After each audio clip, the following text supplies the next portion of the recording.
Hi guys, welcome back.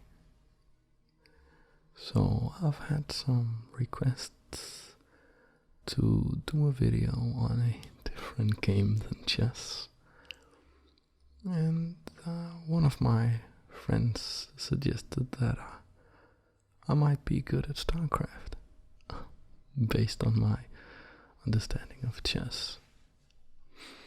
And I've been playing a little bit and have found it quite interesting.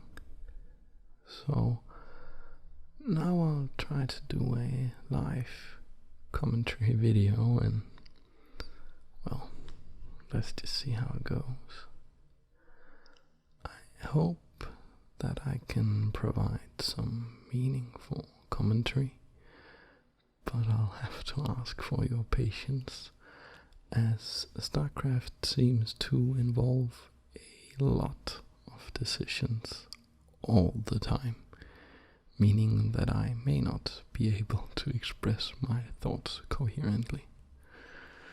Alright, let's go.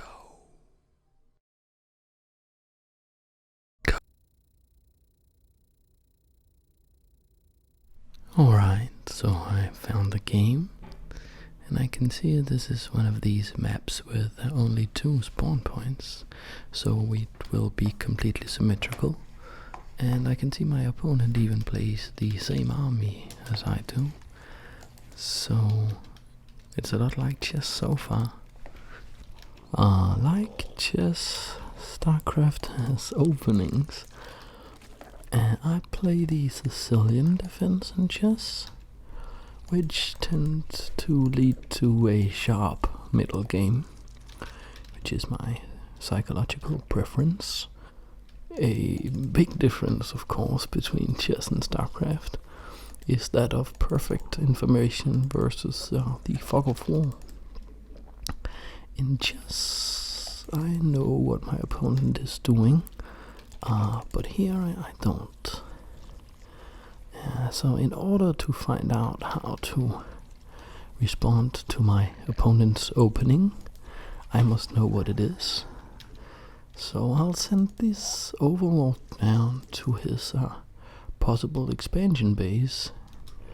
If he hasn't gone expansion first, I'll have to adopt my strategy accordingly.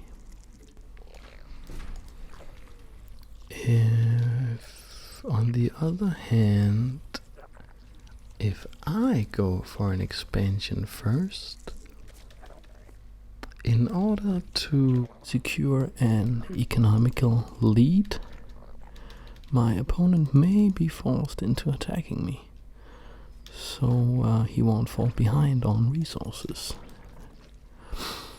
Yeah, in chess you want a good sound development of all your pieces in order to orchestrate an effective attack, and here I guess I want a good economy to develop the quantity and quality of my forces in order to launch a sound assault. Now, where did that drone go? It's possible that he's going to build a spine crawler at the edge of my creep just outside my vision, which would be annoying. He scurried away. When my spawning pool is finished, I'm going to build just a couple of circlings, just to confirm the visuals that I will hopefully get from my overlord in a couple of seconds. Alright, it seems that he has about the same amount of workers that I do, which means that he can't also have been building attacking units. This excludes the possibility of a rush attack, which in chess terms would be something like the Scholar's Mate, where your opponent rushes to attack with the queen and the bishop, neglecting sound development of his pieces, hoping that you will make a mistake.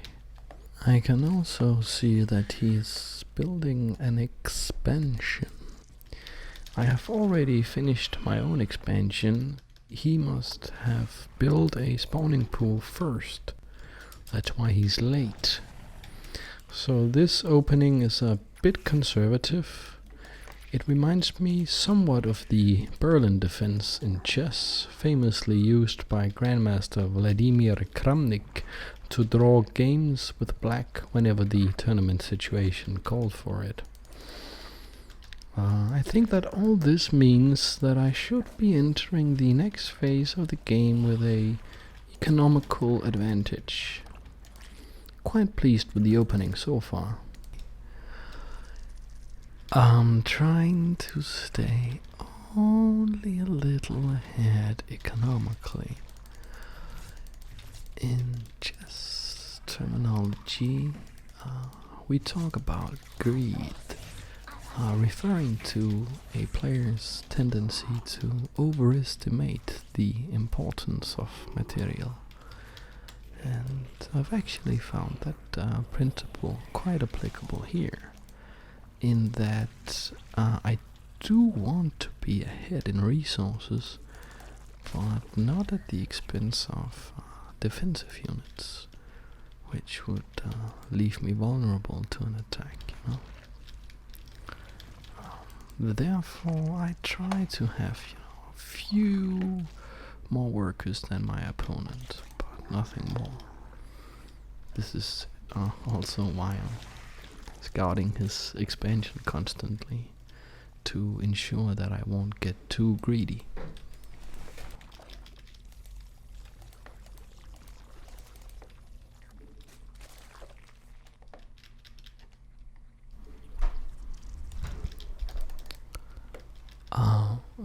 Okay, I can see that my opponent has built some spine crawlers down there.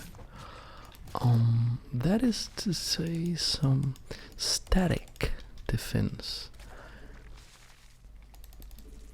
This means that he must have used his resources on units that cannot defend but only attack.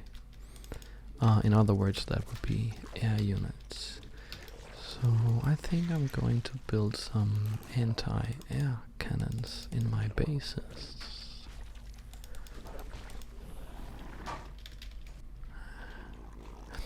I guess building defensive structures in StarCraft is very similar to making pawn moves in chess, in that they both permanently change the strategic situation. Oh, there we have the air units previously mentioned. Well, I should be quite secure with my anti-air cannons. Thinking about my opponent's commitment to defensive strategy, I can say that it's quite like pawns in chess, you know. Pawns can't move backwards, and spine crawlers can't move at all.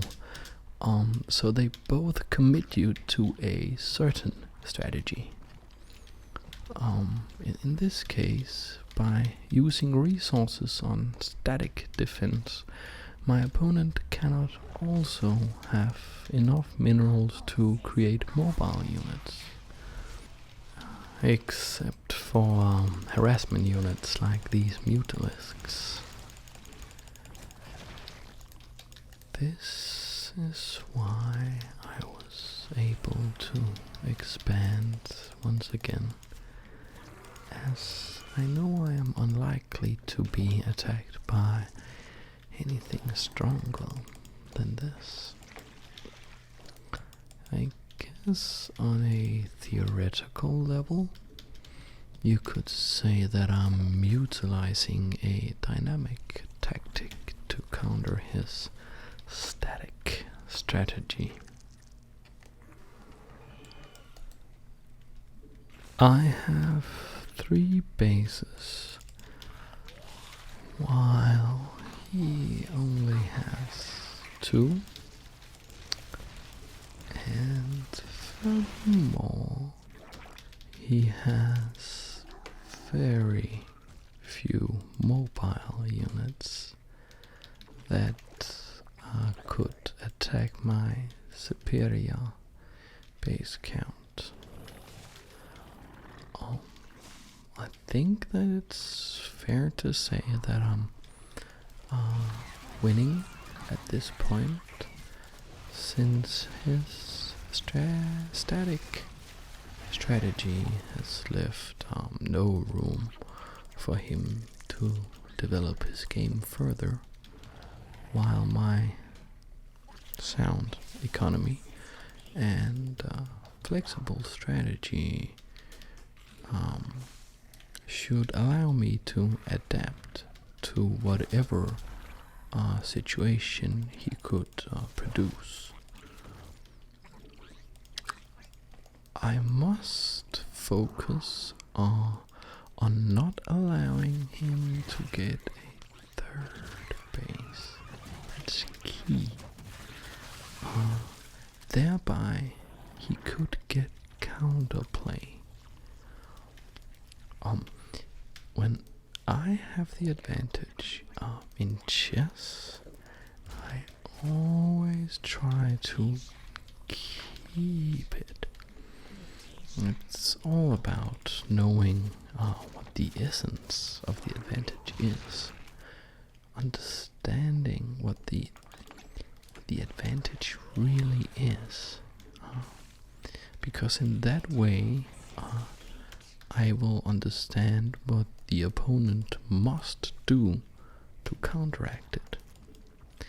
And if I can stop him doing that and I'm winning, then I will win. And I think that's fair to say that I will be winning this particular game this way, as it seems that he has no possible way to get out of the deadlock he's in.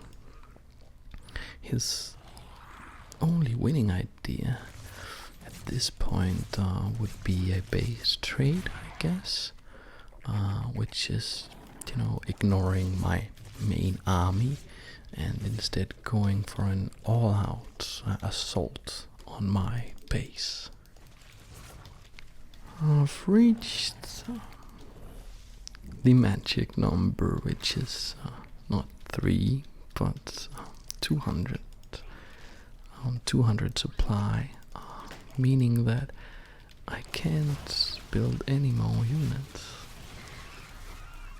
So I'll use my remaining resources on static defense in order to defend against any possible base trade. So this maneuver is similar to making sure that you won't fall into some tricky back rank checkmates in chess when you are completely winning but you have like one vulnerability left. Just make sure that you have an escape square for your king. Simple as that. Since he has defended his front, I will try to circumvent it by constructing a nidus network, which will allow me to rally my units straight to the center of his base. Let me just get my remaining upgrades so that I won't get stuck with a ridiculous surplus of resources. You can't take the pieces you capture home with you in chess, and my bank won't accept my minerals from StarCraft, so just use it. Okay, let's just strangle this base trade attempt.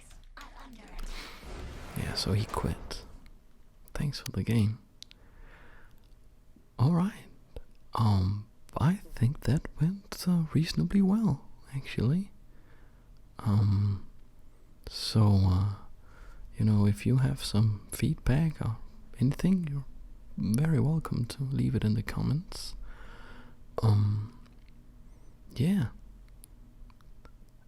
Have a nice day.